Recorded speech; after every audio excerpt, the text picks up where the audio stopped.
your Friday podcast here on Four Lads Had a Dream. My name's Andrew and I'm joined this week by three of my very favourite podders, Kenny, Shona and Stevie.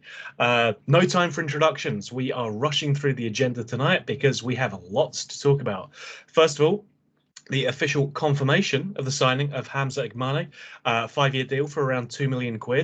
We have talked about him in the past. Obviously, Shona's done the full stats rundown on him. But just for a quick flavour, Shona, what could we expect to be getting from this guy now that we've finally got him officially on our books and in the door? Well, he mainly plays as a centre forward. He can also play out in both wings. He's been compared to the likes of Rashford and Depay in kind of terms of style of play that he does on the pitch. As far as I'm aware, he's right-footed, but he can also play with his left and his right. And his strengths are more like his shooting power, physical strength, dribbling, speed. His tactical awareness is very good, and he's got a very good goal instinct. His weaknesses are probably long passes and pass completion, but the boy's only young. He's only 21 years of age, so he's still got a lot to learn. He is a Moroccan rising star, so yeah, I think we're all excited about this one because he has a striker. He's obviously going to score a lot of goals, and like I said earlier on, I think if he can score goals and celebrate with a knee slide, and I think a lot of Rangers fans will buy into that straight away. So look, up to you guys to see what you think today. If you think that this will be enough, obviously we've got the rumours about Dessers, but do you think Danilo, Lovelace, Igamane will be enough to win this league this year?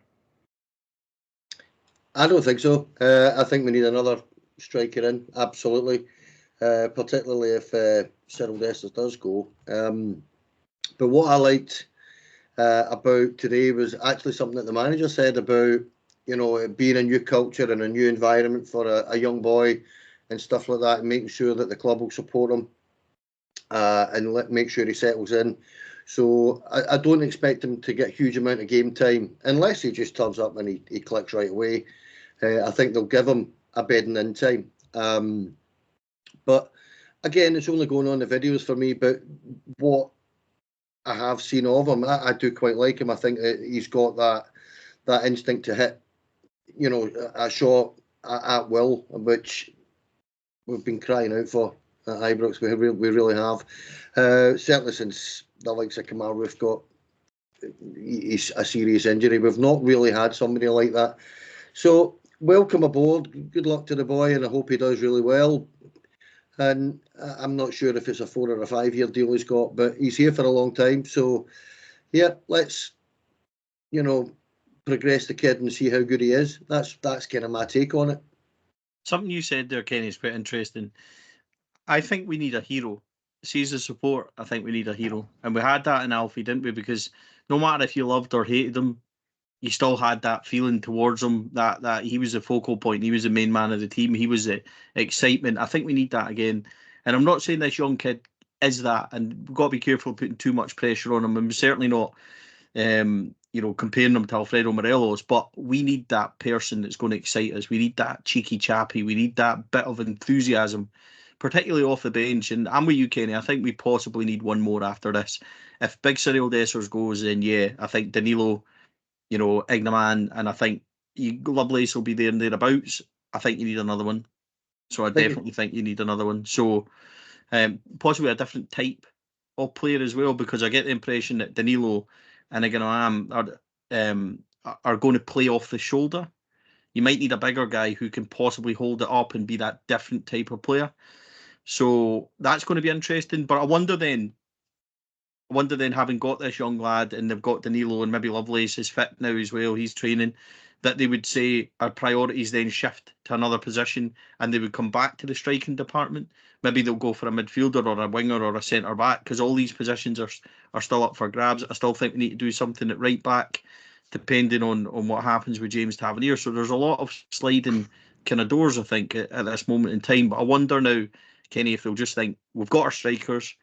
If Cyriel goes, we can try and get something further down the line and we'll move our priorities elsewhere. So there is so much to be done. But I'm certainly excited about this lad. We've seems like we've spoke about him for about 4 weeks in a row. So it's nice that it's finally done. I'm not sure also about got that. Romani. When you go, Shona, sorry. Sorry, I was just going to say, you obviously got Romani as well. That kind of deal doesn't seem to be sparking any light at the moment. So whether he'll come in or not, that's another one that we could probably consider.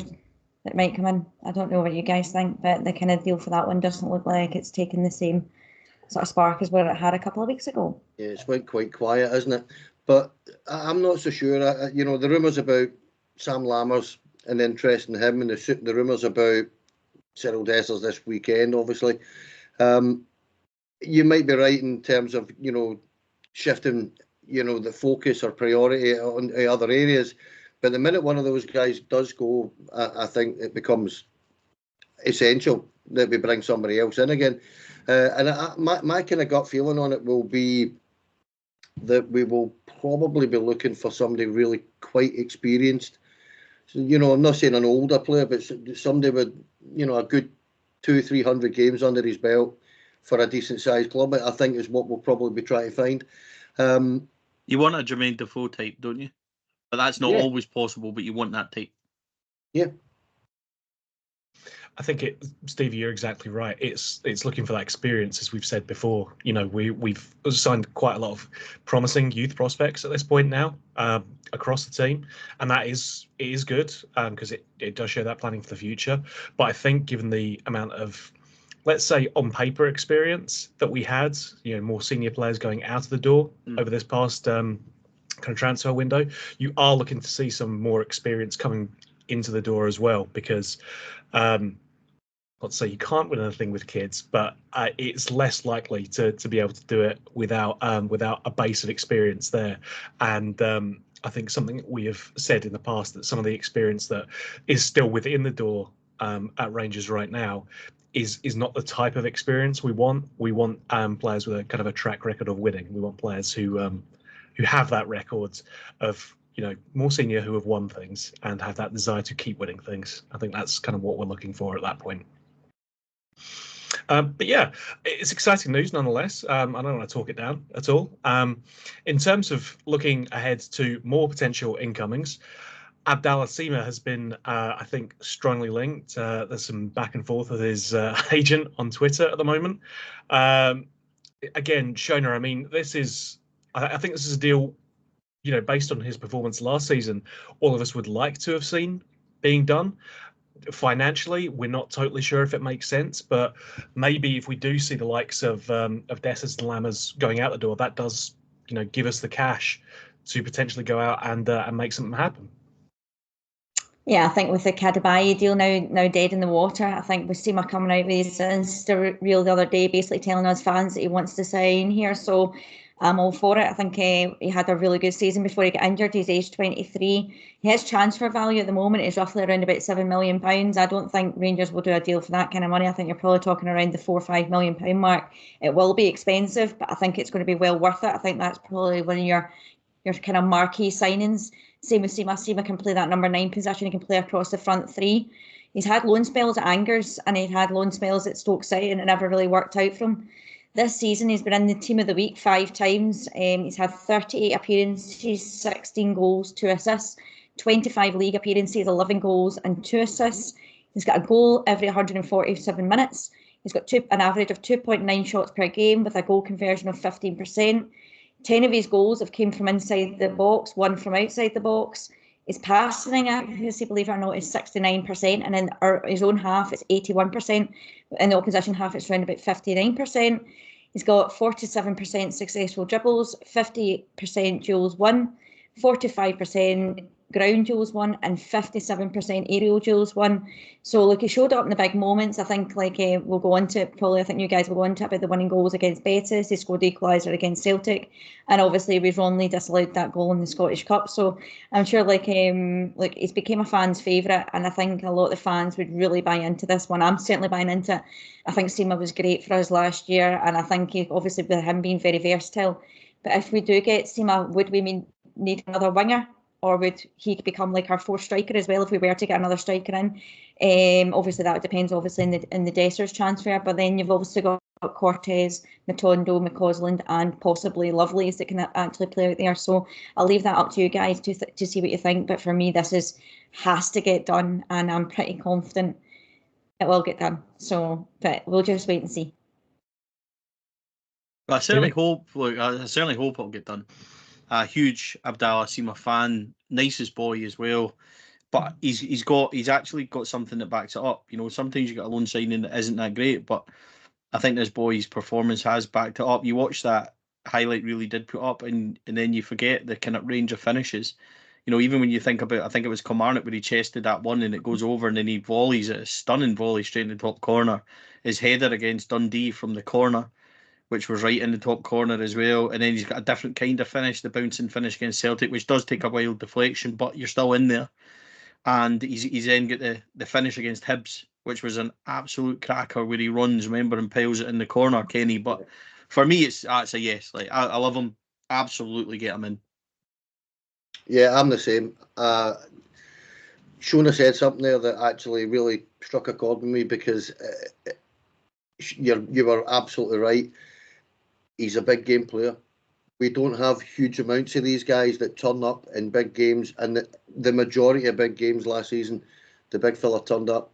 He roasted Greg Taylor. He roasted Alistair Johnson. He scored goals, as you said, Sean, away in Europe in a big game. He scored against Celtic. Scored against PSV as well, didn't you remember that cracker? Yes. So that was the most amazing thing, because you'd have been there as well, obviously, but it was one of those first halves that he'd had that I was actually, I think it was my first kind of real proper sight of him, really, and I was looking at him giving it, does he know what a football actually is? he got a wee bit of stick at the start, didn't he? He did. And he showed the kind of composure to come back. So, but I don't know if most of us didn't realise he had been injured the second half of last season, so he hadn't played a lot of football the season prior to last, I beg your pardon. But look, he's one of those guys. I've already said on here before that I think we really should go for this guy, if it can be done. And Shona's right, it is going to cost. But I'm wondering perhaps if, maybe certain targets we're looking at and they're sitting saying it's not really going to happen. It's, there's no movement or whatever.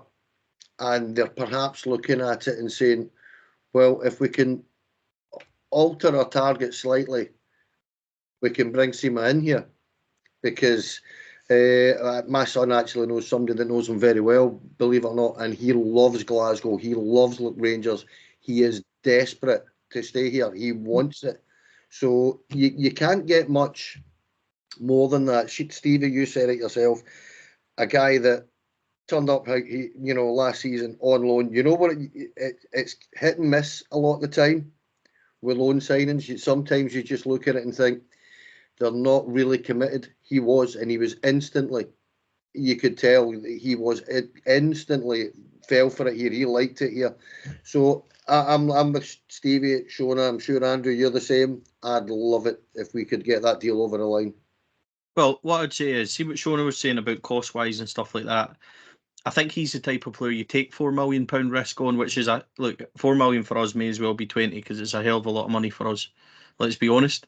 It's a big signing. It's a big investment. But if you get him and then he's a season like last season, your value is guaranteed anyway. So you're paying for and you're retaining that for in the slightest. Potentially that's gone up to 6 or 7. So I don't think you're losing. Like, it's an investment at the same time, because you already know what you're getting from him. So I think sometimes it was like Kent. Kent at 7 million was probably too much. But if Ryan Kent had cost 4, we'd all would have been absolutely delighted. And I think that 4 million for Abdallah Sima is about right. I wouldn't pay 7. I think that's massive amounts for us, like massive amounts for us. And I don't think we can really do it or justify it when there's so much business to be done elsewhere. But if you're looking at potentially Lammers, Hadji, Todd Cantwell's linked with an exit again, Cyriel Dessers strongly linked with an exit today. If this is the type of player that's possibly going out, you're looking at, is it unfair to say 10, 12 million pounds there? And people will go mad at me because they say that I down, player values and that. I'm just speculating, 10, 12, 15, whatever. If you get that in, spending 4 on Abdallah Sima doesn't seem like that big a gamble to me. What I would say there is that, if the deal can be done, you might well be looking at trying to reduce the fee, offering Brighton a buyback option and sell-on clauses and stuff like that. I've got a funny feeling that the boy himself might push for this, really might push for this at their end. and said, look, if I don't get this, I'm not going anywhere. Do you know what I mean by that? He might well turn and say, look, I'll just go on loan this season somewhere else because I'm not moving. Because he might well turn and say, because I can sign for them in January. For us in January. I'm not saying, I'm kind of guessing. I'm kind of thinking out loud here, but that is the kind of thing that if I was him and I really did want to be here, it's the type of thing that I'd be considering. Put it that way. Kenny, I think your point's right, especially as Stevie, kind of alluded to with Ryan Kent as well. We've got that kind of similar situation, and we saw with Kent as well how long that went. That went to the last day of the transfer window before we confirmed it. And that was a hell of a night for a number of reasons just by itself. That's for Kent loyal. Beautiful. I've never been so interested in Japanese photography, What a night. But not that I'm suggesting that Abdallah Sima's got any kind of interest in that kind of thing. A few people do. It's a kind of a niche interest. But it's it's still that kind of thing where dig yourself out of it, Andrew. Come on, dig yourself out of it. Let me. I've got my shovel. Go away. My point is that this is the kind of signing that potentially does take to the end of the transfer window because it's a big deal, because we know it's a big signing, and because it would be, Stevie, as you suggest, probably a large financial commitment that we're making as well. I don't know if 4 million is enough to get him. It does depend, because Brighton are going to have to be willing to play ball here. But Kenny's point about player power is important as well, because the player can absolutely dig in and say, I'm only interested in going to one place, which is what Ryan Kent did, and it ended up quite nicely for us. We still had to part with 7 million quid for it, but I think at least for that first couple of seasons, it kind of felt like it was justified.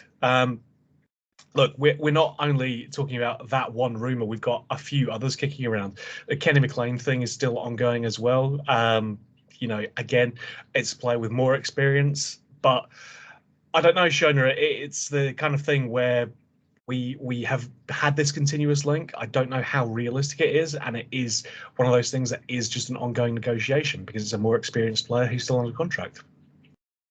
Yeah, well, I think a couple of days now ago, maybe a day or so ago, it came out by Ibrox Chat and a few other sources online, basically saying that the deal was dead, and then obviously his agent's now coming out and kind of rubbish that rumour. So we really don't know what's going on with Kenny McLean at this moment in time. I think he's very linked with Rangers. He has a Rangers man. He played here as a youth player and then before he's, what was it, St Mirren, then went to St Mirren, and then obviously after that I think he went to Aberdeen before going to Norwich.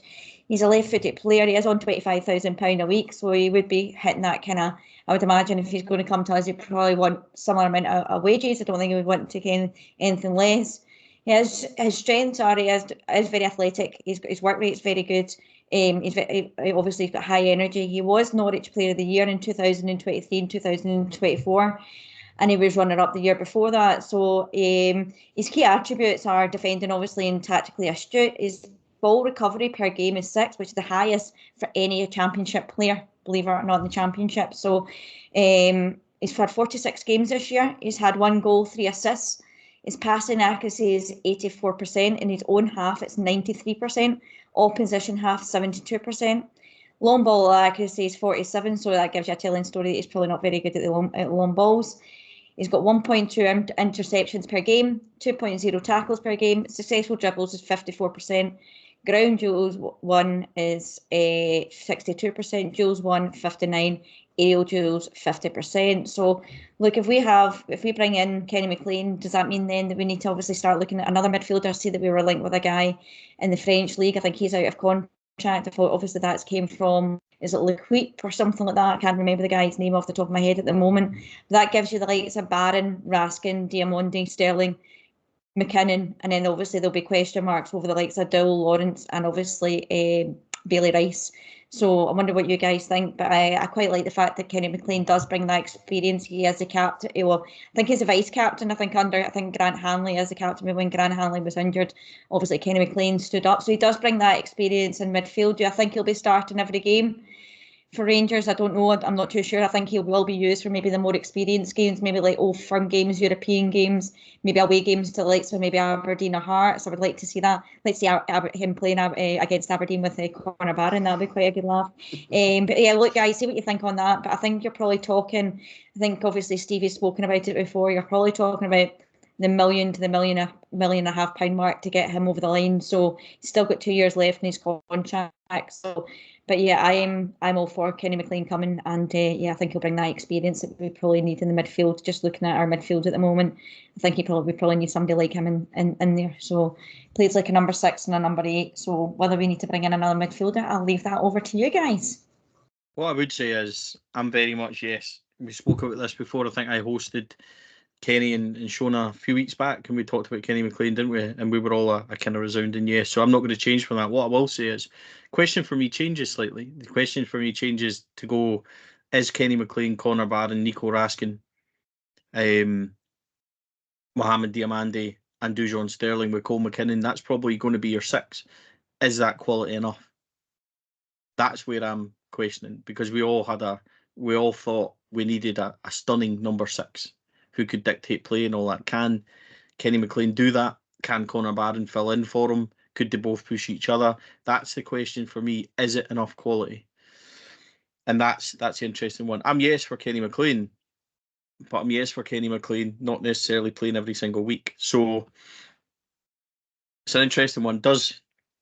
Is Kenny McLean really, really good enough beside Diamande, Raskin, Sterling, etc.? That's the question for me. And it's not a question of not liking him. It's just that's the question I'm asking myself, Kenny, whether or not he is good enough to be like that. His stats and that are certainly good enough, recovery and stuff like that, to be a 6. So it's an interesting one. Yeah, he was a stat monster down there last season. And the last couple of seasons, actually, it's just been incredible for them. But look, I think that, the question you're asking, Stevie, I would say that he's a leader. He's clearly a leader. So that might have been identified with the likes of Ryan Jack and John Lundstrom leaving last season, that we do need that in the middle. I've been saying this for the last couple of months. We need an old head in that midfield. We do. Whether Kenny McLean is the answer, I don't know. Whether he's coming, I have no idea either. But what I would suggest to you is that with Philippe Clement and the way he rotates, I would suggest that 6 probably won't be enough. I think you would be looking at perhaps keeping one of the number 10s if you can get perhaps Yanis Hadji, or who I don't think particularly wants to be here at the minute anyway, or Tom Lawrence or Kieran Dowell, and they decide to move on. Then you're going to need somebody else as well. I think 7 is probably the ideal number, which would allow you to perhaps, if you can get, and this is again, it's all guesswork, but if you could get 2 or 3 of those boys out the door, it does free up money to bring a quality, younger, experienced midfielder in. So I'm not sure that's necessarily going to happen, but what I mean is, I do think we need somebody else in there, Stevie. I kind of agree with you that perhaps the overall quality. I'm expecting big things from Diamande this season. I instantly thought there's a proper good footballer in there, so I expect him to kick on. I think young Barron's a good player. Kenny McLean we do know about. I've nearly called him Kenny Miller again. Just determined to get Kenny's name in every show, aren't you? Listen, I was actually at work today talking to a lad, a Rangers fan, and he was giving it what, and I was like, yeah, Kenny Miller, and he was like, what we doing with Kenny Miller? I was like, well, I meant Kenny McLean, but look, I know, but being serious, I hope we sign him just so that we can do this the whole year with the pod. And make me look like an idiot all season. Hey Kenny, we don't need that to make you look like an idiot on the pod. Walked into that one, didn't I? But look, it's one of those things for me that when it comes to Kenny McLean, I would say yes, absolutely. Don't edit that, and we'll just keep it in. That's definitely staying in. Don't worry. But it's a big yes for me. With It's an interesting one. McLean. See the point about Diamande just very quickly, because I thought in the cup final we saw a brilliant version of Diamande, and he didn't have a lot around him, and I liked Raskin's energy next to him. So I just wonder if you put the best players next to these guys and you piece it together, then could you really see the flourishing kind of moments from these guys? I think that's something to think about as well. I think what you can say about that midfield, though, those players, there's a lot of energy, there's a lot of legs, and that's what we've been looking for. Oh, yeah. But it's finding that creativity, it's trying to find that balance, isn't it? When they do go forward, can they produce in those moments, or is it a case of we're not going to be playing with number 10 next year? And that's the Clement's kind of way. But I'm with you. I think you probably need somebody in there that's a bit more creative, and give that balance. We were all in love with the Damian Garcia idea, though, weren't we? We were, like, let's be honest, as a six, like, even social media bought into it. We were all hyped up on the pod for it. So maybe there's a wee bit of a hangover with that one when it comes to me and Kenny McLean, and I'm kind of thinking, and I don't know enough to make a rational judgment. But we'll see. That's one ongoing, and we'll see how this goes. I think one of the things that we have is, because we've signed a lot of younger prospects, and because we do have now a number of young prospects in the door as well, the plan is for those players to improve as well. And we saw how Diamande kind of flourished when he didn't have John Lundstrom next to him in that cup final, as Shona said. So maybe it's just the fact that we are looking to bring these players together and see them develop and see them grow into the role. It's Rangers. You're not going to have a lot of time to do that, but nonetheless, you can see the kind of gem of a plan there. That's why I think Diamande, when he first came in, when he was playing along further up the pitch alongside the likes of Cortez and taking shots from outside the box, he was becoming that kind of attacking, creative midfielder, wasn't he? He was getting himself forward. Now it depends on whether we're going to go with that kind of formation under Clement, but I can see Diamande probably playing a bit more further forward, getting in more in the attacking positions. Whether he becomes that attacking player, I'm not too sure, because we haven't seen enough of him in that position yet. But what we did see of him, he did create, and I think it was Cortez that set him up for his debut goal, and he was getting shots from outside the box, and he was getting like really good tackles in and around there. Set him up for his goal against Hearts as well, Shona. So yeah. So that's what I'm saying. He was getting forward to create those moments. When we obviously weren't playing as well, he was playing slightly deeper and slightly more out to the left, because he was having to track back quite a lot for the likes of Borna Barris and that. So whether that's maybe because, I don't know about you, but I think Barron and the likes of McLean and probably Raskin are more defensive type. Raskin could probably play that, but we haven't seen enough of him doing that position yet. But I would say Diamande's more your box to box creative kind of guy out the midfielders that we've got, unless obviously we're talking about the likes of Lawrence and Cantwell and Dowling there. But obviously I don't think that the guys will probably be staying at the football club. So as I said, it will probably be interesting to see actually in that first opening game how we set up with these players. By the way, you were talking about Diamande getting better, Kenny. I expect the same of Nico Raskin, but that's a point, I think, for another podcast, Andrew. But, there is players there who have yet to fulfil their potential in areas to kick on. And I think that Diamande, coming on to a game at times, but Raskin, for me, is one that needs to have a really good pre-season and kick on. So. No, I completely agree with all of that. We've got a couple of other rumours floating around. I think it's probably worth dealing with the one that's going to emotionally affect us the most. Cyriel Dessers is rumoured to be heading out the door. Shona, I know this does come as like kind of devastating news to you, but it would be that kind of thing where it's money coming in. It potentially helps unlock transfers down the line. I don't necessarily, think I need to ask how emotionally you'd be dealing with the transfer, but on paper, trying to take that energy out of it, do you think it would make sense on the face of it? No, issues here. Absolutely not.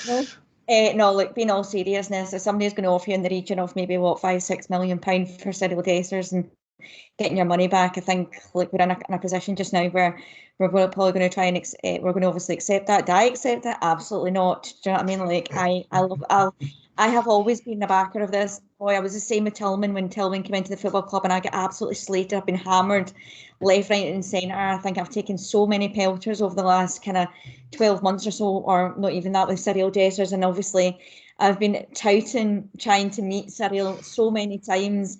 And obviously I got my moment the other week when he was outside Auchenhowie and somebody stopped him in the car in front of me and I jumped out and there he was, Cyriel Dessers. So managed to get myself, even though my hair was blowing everywhere all over the wind. So I'm hoping I get an opportunity to see him before I go. I will, honestly, I will. I've obviously put up a wee thing on Twitter, just obviously his highlights of this season. And I think, look, I can understand where everyone's got the right to have their own opinion of them. I am a massive fan of him. I do think that if he was here with Clermont from the very start of the season, you're probably talking nearly 30 plus goals. And I think a lot of the Rangers fans, when they turn around, he was never brought in as our first choice striker. He definitely wasn't brought in. That was obviously Danilo. And for somebody that can get a goal return of 23 goals this season and 8 assists, he scored in really quite important. I know people will go back, but he never scored in this game. He never scored in that game. What happened at the Ross County and the misses that he's made, I understand that. But then you look and obviously he was the one that was got the goal and the assists in the Real Betis game. He was a goal against was it against Servette or something like that? Wasn't it the Champions League qualifying? He obviously had both assists in the PSV game, which anyway, I don't want to get too emotional here. And then obviously he did get the winner against Mother. No, I'm joking. He did get the winner against Motherwell. And he obviously got the goal and the assist against St Johnstone. Like there's plenty of there where I think to myself, he was obviously got the assist on the Old Firm game. And I think he was the one that obviously went on to get the 3 points against Ross County. So, look, I have been advocating for Cyriel Dessers to stay. I really would love him to stay. I think he would have an even better season. I think that the taking off the fans has been quite unfair at times. I think what you do get out of him, I think he honestly is such a lovely guy. I think what you do get out of him is that he'll never give up. He will always give you 100%, and nothing ever seems to faze him. Even after the amount of criticism that he's got, he still turns up for every game. And I understand some people's frustrations out there, but I think under Clermont or under a second season, I think you would see a better Cyriel Dessers. And unfortunately, sometimes I think to myself, are you guaranteed for the guys that are going to come in? Are they going to hit the ground running? Are they going to get you 23 goals in one season? He did that, and that's what the Rangers fans were crying out for somebody that was to score 20 plus goals. I think his goal ratio is actually better than Morelos in the first 4 or 5 seasons that we had Morelos. So, look, I think I'll just leave it at that because I'm going to get very emotional, and I'll let you guys come. I don't know how either of you two follow that, to be honest. I would just say, like, I think it's different on the Morelos thing, like stats and everything, but Alfie was a different kind of animal. So, Alfie in Europe is now our top scorer in our history. So I know what you're saying, stat-wise, goal-wise and that, but it's a different argument, I think. Look, Cyriel Dessers he's done fine, but he's also had glaring problems in front of goals. He scored 23 and it's not unreasonable to think he could have had 35 quite easily. So there's not a criticism there for me in terms of the goals he scored, but he probably should have got a lot more. He's a lovely guy, but he's 29. Let's be realistic. If somebody's coming in for a bid anywhere between, we're talking about Rangers recouping what they paid in £4.5 million, like Shona said. So if we're realistic, that bid comes in, Andrew, then he goes. And the rumour is that there is a couple of bids in. There was stuff on social media which is unconfirmed that he wouldn't be going to Holland. So if he's not going to Holland, I think that speaks value of where the deals might be. Mm-hmm. But it's conjecture at the moment. I think we just need to wait and see. So it's one to watch. I think, like a few other rumours currently doing the rounds, it's one to watch. I don't expect anything imminently over the weekend. So we'll just need to wait and see where that one goes. It'll be interesting to see if he does go to Holland, because then you can put that down to just nonsense rumour making. If he doesn't, then I think Shona might have to brace herself. But I'm laughing. It'll be a couple of weeks and it'll be me with Scott Wright. So, it's we all have our favourites, don't we? Like it's all, like in all seriousness, Scott Wright aside and all that sort of stuff. We all have our favourites and guys that we like, and there's no harm in that at all. Well, my take on Cyriel Dessers is kind of similar to the pair of you, actually. Stevie, I think you're bang on. If you're getting, your money back or more, then at that age, with all respect to the boy, to be fair, Shona said that as well. So yeah. Even as our biggest fan, so yeah, I'm coming to Shona. Just saying, but she's, you did say that at his age, if you can get money back or profit which is the kind of rumour at this minute in time, then you have to take that. And what you said about him is that I tend to agree with as well, is that he's a far better player than he's been given credit for. I genuinely do think that. And I know a lot of folk don't agree with that, but I think if you actually watch his play, he has failings, he has flaws in his makeup, but overall, I think he's a better player than he's been given credit for.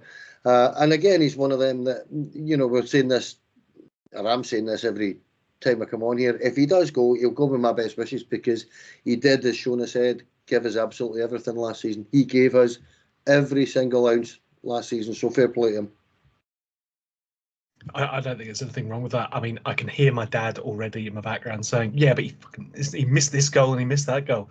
I know, Dad, all right, I know. But he stepped up, as you say, Kenny, and delivered in a lot of games when a lot of the players, a lot of the experienced players who had been there much longer than him, didn't deliver. We saw that towards the end of the season, where players that we used to be able to rely on, we couldn't rely on anymore. Dessers, for any of his faults, was still there plugging away right to the end of the season. So I'm with you, mate. He would absolutely go with my best wishes. And if we manage to get some of the figures that we're kicking around for him, then all the better, because it will help us go to the next stage of this rebuild that we do need. Just one final point. Let's move on. We'll not dwell on it. Stevie, just coming to you quickly then. There's been some rumours kicking around about our director of football as well, which I want to get you to touch on. Well, the B Team Academy it is talking about, obviously, Jacobs left, I think, about 6 weeks ago. The strong rumours, and all it is, just let's be absolutely clear here, the strong rumours. It's not confirmed. This is not sourced. It is not from the club. It is not anything. Strong rumours the last couple of days that Davy McCallum, the BT manager, is set to take this step up, and he's set to take over, at least in temporary charge, or if it might be full time. We just don't know. We've not had any clarification on that. We don't know, but that might be something to watch over the next few days. It is strongly rumoured, and it's been spoken about. So that's a situation to watch. Davy McCallum is obviously the B team manager. He would move up. You would expect Malky Thompson then to take over the B team. He's currently the assistant ex-women's manager, and it just seems like that might be a natural kind of progression. I'm not sure there would be massive. How would I put this? What I would say is there might be a few people surprised at that move, but that's one to watch. I think that's strongly been rumoured. Obviously, the other rumour, Cyriel Dessers with 2 bids. Sam Lammers has been training with the B team this week, and he's been strongly linked with FC Utrecht. No bids yet that we know of, but that might be something happening there as well. So, and you've got ongoing multiple rumours. Todd Cantwell to talk about his agent and things during the week. So there's plenty of rumour mills going on. I'm not sure that anything's imminent. It's one of those ones where when we record on Monday, we might be going over the same kind of things because they are so prominent. But wee bit of football news. Andrew, the B team played Queen's Park B team today and won 2-1 goals from Alex Lowry and Archie Stevens. Alex Lowry and Adam Devine got 45 minutes. I think Robbie McCrory might have played a wee bit in goals as well. So that was behind closed doors.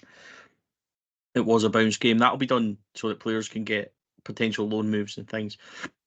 Excuse me. So there might be a few interesting ones there. The first team also play a bounce game tomorrow against Hamilton before they go to Holland. So that's just a bit of a muckabout, a bit of a mix-up, which they do quite a lot at the start of the seasons. Hamilton are quite a favourite there of teams to play. Shona, what were you going to say? Kieran Wright also went out on loan. Kieran Wright left to go to Airdrie. Good shout as well. So he's went on a season-long loan with only a year left of his contract. So we've spoke about him quite a lot as being the third goalkeeper. So with McLaughlin leaving and Wright leaving, McCrory potentially leaving, Liam Kelly has come in to back up Jack Butland. Would they go and get a third, or are they happy? Is this Mason Munn being given that 4-year deal? Would he move up? So that's an interesting one to watch. It's just another kind of piece that they might need to do. So I think that's a kind of roundup of the rumours, Andrew, I think, and some being done in some of the games and stuff like that as well. We're no further on with the stadium. Pictures today of steel arriving is not the missing steel. That is just ongoing building work and stuff like that. So I think that's probably good to clarify, because it's people were saying, Andrew, that that's it, back on track and it's going to get done and blah, blah, blah. That's not the case, folks. Best just to wait until the club update you completely with the arrangements of, where it's going to be, and hopefully that will be within the next week or so. But we said that last week, didn't we? So we just need to keep our fingers crossed with that one. But I think that's more or less where we are. Team go to Holland next week, obviously. So we're going to see, who goes, who doesn't go, and stuff like that. I think that one thing I would say is there's been rumours about a few players leaving and potentially having agreed deals and everything else elsewhere. So if that's the case, I don't expect to see them going to Holland. I don't expect to see them lining up against Ajax and things. So I'm interested to see what happens next week. It's going to be really interesting. And, dare I say it, are we finally starting to warm up? Because we went a good few weeks, didn't we? And what I will say before we go is that some of these podcasts, haven't been massive for news or anything like that, and the support's been incredible. So you're still watching, you're still supporting, you're still subscribing. We're way above 3,000 already, looking at nearly 3,300, Andrew, and it's just incredible numbers for a pod that only started a few months ago. So before we wrap this up, just a huge thanks for that, and hopefully now it's starting to get more excitement and games will start coming. We'll be covering the games, we'll be reporting live from the games and stuff like that. So there's so much more to look forward to, and hopefully the pod will continue to excite people. And thanks to everybody that's been watching. Absolutely, Stevie. Echo everything you've said. Well, thank you for attending, for being here, being a part of this. Kenny, thank you as well, mate. No, thanks, guys. That was great. Very comprehensive there. we aim to please, right? And Shona, it's going to be okay, mate. We'll get through this together as the Four Lads family. I really hope so, guys. I really do hope so, but it's going to be tough. I'm not going to lie, it's going to be very tough. Listen, folks, it's been a pleasure talking to all three of you. It's a pleasure talking to the audience as well. As Stevie said, the support's been incredible. We, I think, are now in a position where only a quarter of the videos, only a quarter of the people watching the videos are subscribed. So we encourage everyone who is watching to subscribe. It helps validate what we're doing. It helps show your support, and it helps us grow as well. So we would encourage you to do that. Subscribe, like, share, all of that good stuff on the YouTubes and everywhere else. So thank you everyone for watching. Until we talk to you again, bye for now.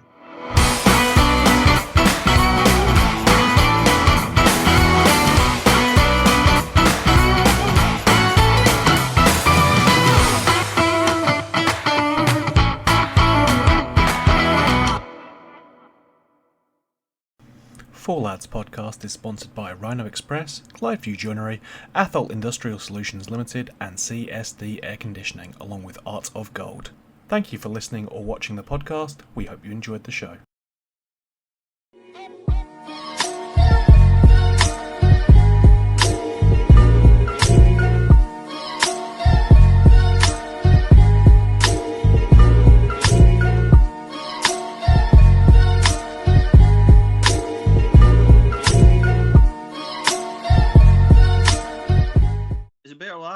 Yeah. As the sun starts going down, you're just going to start looking worse. Like, you're going to have the opposite problem that Kenny had, where you'll have too little light as opposed to too much light. Me and you, Pierre, honestly. You look gorgeous, Stevie. You look gorgeous. Oh, about. That's too bright.